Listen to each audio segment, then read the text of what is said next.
So it's Sunday morning.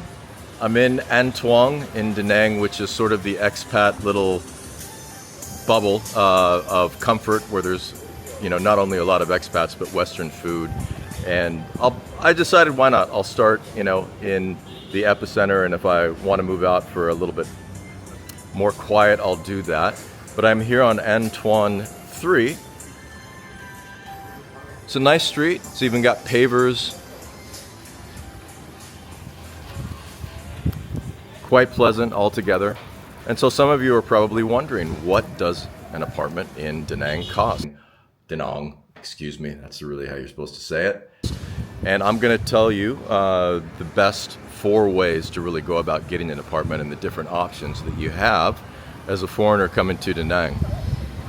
But first, I want to show you my little studio apartment that I'm renting month to month at 7.5 million dong, which is about $285 a month, even more of a bargain. It's small, but definitely sufficient, so come and check it out. There was a nail salon when I moved in, and then they moved actually next door, and apparently there's a spa going in. So this is my front door. There's my bike. I was biking all yesterday and today. And then I'm up on the 3rd floor. The thing I really like about this building is the interior is all brick. They even have like a Spanish theme with Miguel Cervantes and everything. There is a place, you gotta have a place for your shoes because you're not gonna wear your shoes inside in Vietnam. That's a big no-no. And here I am in 302. And it's a nice little studio.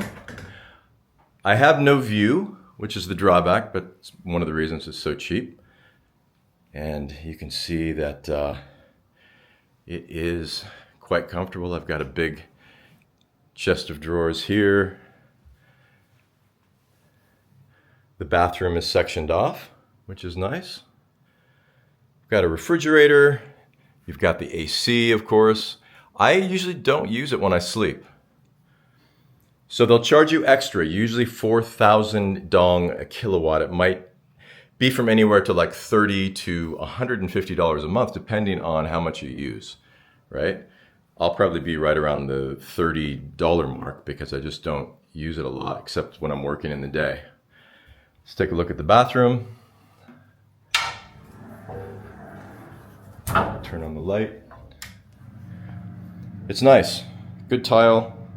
It's got decent water pressure for the shower, and it's very simple, but certainly sufficient for what I need. So that is short term, month to month, 7.5 million, about $285 plus whatever I pay for AC, which might be $30 or $40 more. So you can go a lot lower if you go outside of the tourist area, and if you're going for a 6-month to a year lease, you can bring it down from there. So housing in general, the range is like from $200 a month to maybe a studio outside of the main tourist and city areas to, well, I mean, the sky's the limit. You can pay $3,000 a month here for a villa. If you're paying $1,000 a month, you could get, a 3-bedroom, 3-story house really in a nice area.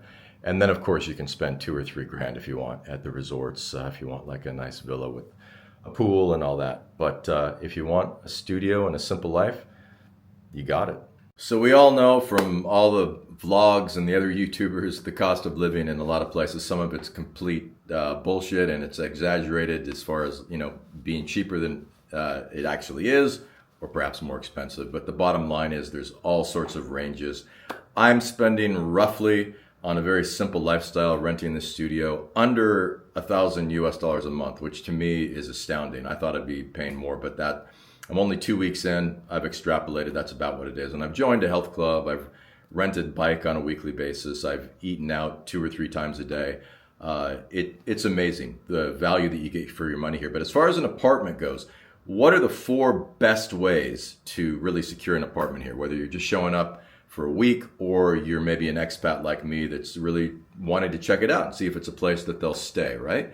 So the first way, and perhaps the best, is when you show up and you're not really sure how long you'll be staying, is basically get a hotel. There's hotels here. I've got a friend that travels often and he parks himself in Da Nang, but he only pays $13 a night on a weekly basis, right? So if you're showing up and you wanted to shell out, around $100 for a week at a pretty decent hotel in An Thuong, which is the main tourist area, you can certainly do that. So that is really the best place to start, in my own opinion. Airbnb, you can do that too, but it's a little bit overpriced. So I would say the best way is to find a decent hotel. They're going to offer you the most flexibility. You're going to have AC. You're not going to have to worry about anything.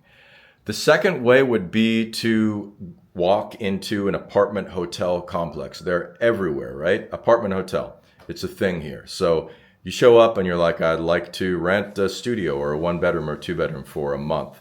There's not an agent involved, so prices tend to be lower, but not that low because you're a foreigner showing up out of nowhere. So you can do monthly rates doing that. That can range from anywhere from like 7.5 million, which is what I'm paying here, which is a little under $300, up to 11 or 12 million. The third way is really getting an agent, and that can be done through Facebook groups, typically word of mouth, right? You're going to meet tons of English speakers here, and they're going to say, I use this agent, I'll give you the number. They use Zello here if you're local, but everyone still uses WhatsApp. The agents do, because obviously they're used to dealing with foreigners. That is a great way. It's going to be easier. It's tough to find a good agent that is bilingual, but they exist. So if you can find a good one and you really are picky on where you want to live and the kind of place you want, definitely go that route. The route that I am taking right now is just simply feet on the ground. That's how I got this place. Basically, you just walk into a place and there might be someone at the front desk. A lot of the times there's no one there, even though it's an apartment with a front desk. There might be a number to call, etc. But I started just walking into places and they're so friendly, and obviously they get a small commission, or maybe they're the owners and they need people in their units. Right now, it's the end of the high season, so I'm in luck there. It's a little bit easier, but that's a great way. Just feet on the ground. If you've got time, maybe park yourself for a week at a hotel and then start walking the neighborhoods. And then you're like, that building is really cool. I'm going to go, and you get out Google Translate, right? That's the only way, because they're not going to know what you're saying, and you're sure as hell not going to know what they're saying. And you're like, how much is a studio apartment? And it spits it out in Vietnamese. And then they'll most likely say, hey, I've got a place. You'll hop on the back of a scooter, because everybody and their grandmother here literally rides a scooter or a motorbike, and they'll show you what they have available. It's time consuming and it's a little bit stressful, but I nailed down a place in a day doing that.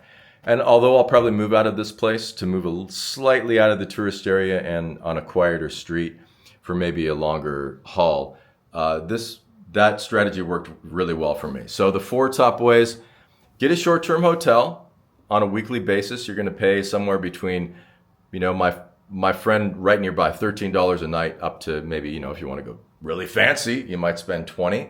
Other than that, they've got a lot of apartment hotels you can just walk into and secure a room for a month. You're not going to get the best price doing that, but it's certainly easy. The third way, find an agent. You can get those through the Facebook expat groups. You know how to find them on Facebook. If you don't know how, then I guess, search on YouTube. And then the fourth one is really feet on the ground, just walking around to the buildings and talking with people that you would see in the lobby, getting the number of the owner, etc. And that's more time consuming, but the most efficient, and you will get the best price. And I would say, I guess if there was a fifth way, and you've got a really good Vietnamese friend that knows the ropes and they are willing to help you and they can speak on your behalf, absolutely, that would go a long way. I hope that helps.